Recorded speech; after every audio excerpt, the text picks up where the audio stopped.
Right, 2.2 DCI turbo, suspect dodgy turbo.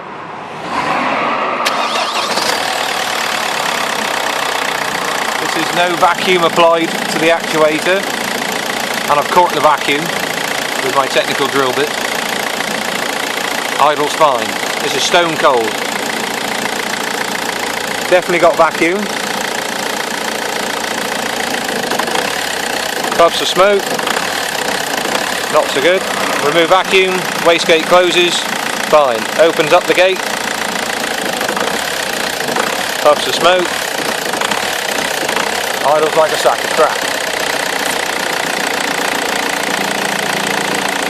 Vacuum applied.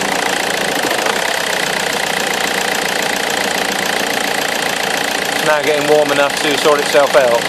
I'm wondering if I have a crack between the wastegate and the somewhere else.